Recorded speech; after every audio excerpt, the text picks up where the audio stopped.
Consider this. Billions of people in the world, each with billions of I ams. I am a quiet observer, a champion wallflower. I am a lover of art, the Mets, the memory of Dad. I represent approximately 1/7 billionth of the population. These are my momentous multitudes, and that's just for starters. It begins with my friends. What does? My story, I say. Only that's not quite right. I have to go back further than that. Before we were friends, back when it was just... Okay, got it. I've fallen in love something like 1,000 times. Mendez smiles a little, nudges the digital recorder closer. I'm sorry, you said you've fallen in love? 1,000 times, I say, running both hands through my hair.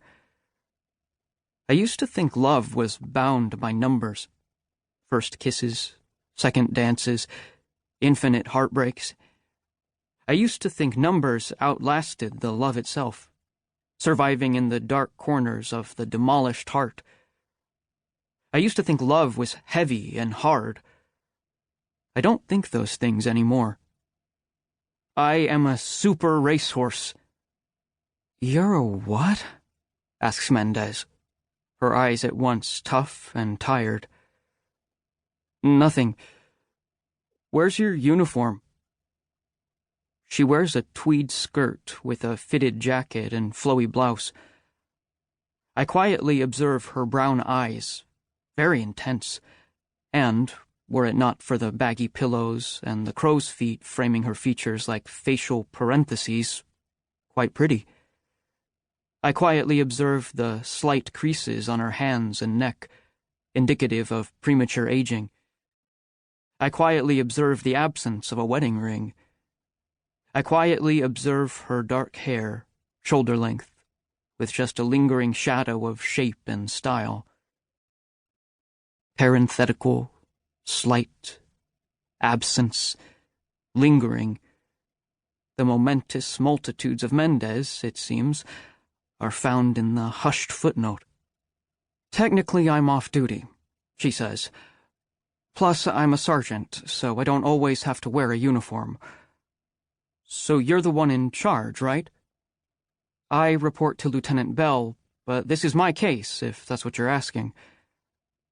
I reach under my chair, pull my Visine out of the front pocket of my backpack, and apply a quick drop in each eye.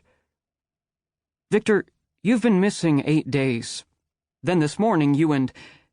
She shuffles through papers until finding the one she's looking for. Madeline Falco march in here, practically holding hands with Mbemba Bahizire Kabongo, a.k.a. Baz, the primary suspect in our murder investigation. I wasn't holding hands with Baz. And he's no murderer. You don't think so? I know so. Mendez gives me a pity smile, the kind of smile that frowns. He just turned himself in, Vic. That, plus his DNA, is on the murder weapon. We have more than enough to put Kabongo behind bars for a very long time. What I'm hoping you might shed some light on is how you go from running out the front door of your own home 8 days ago to walking in here this morning. You said you have a story to tell. So tell it. This morning's memory is fresh. Baz's voice ingrained in my brain. Diversion tactics, Vic. They will need time, and we must give it to them. Every girl who wears eyeliner, I say.